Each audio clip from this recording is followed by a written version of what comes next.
Hi, I'm James Sanders. I'm a clinical pharmacy specialist in infectious diseases at Maricopa Medical Center in Phoenix, Arizona. And as a clinical pharmacist, I'm responsible for being the medication expert, in my case, especially in infectious diseases. A pharmacist is a medication expert and is the individual that verifies all the medications that are prescribed for a patient. Especially on the inpatient side, all the physician orders come to the pharmacist to make sure that they're correct, the dose, the route, all the different aspects of the medication. One way that I use math as a pharmacist is we have to verify the dose that is correct, the right amount of the drug that will actually go to the patient. And so we have to convert the normal pounds that we use in everyday life into kilograms, because in medicine we generally go by the kilograms for dosing. And so we convert that, and then we can multiply that by the milligram per kilogram dose for that patient.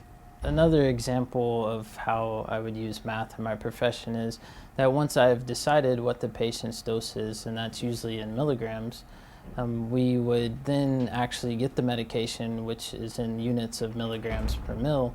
And so then we have to divide their milligrams by that concentration of milligrams per mil to actually decide what volume we need. And so yet another type of measurement going from milligrams, now we're trying to get into milliliters so we can dilute that further for the patient. So once the dose is decided and we have to dilute it into another solution to administer to the patient, so I would do the verification and look through the orders to make sure the dose is correctly, and then it would be sent to one of my colleagues in the IV room, where we have our IV pharmacist that would actually prepare that, but with the help of some of our pharmacy technicians. And again, they're utilizing math on a daily basis because they're calculating all the dilutions and concentrations that are necessary to make the drug for the patient. Then once it's prepared, they will send it up through our pharmacy technicians to actually administer to the patient.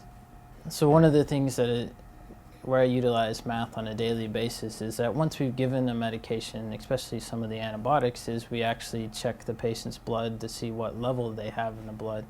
And then we can determine what maybe the max concentration they had, which determines some of the efficacy or how well the drug works. And then we also can determine what the minimum concentration is, which would affect the safety of that medication.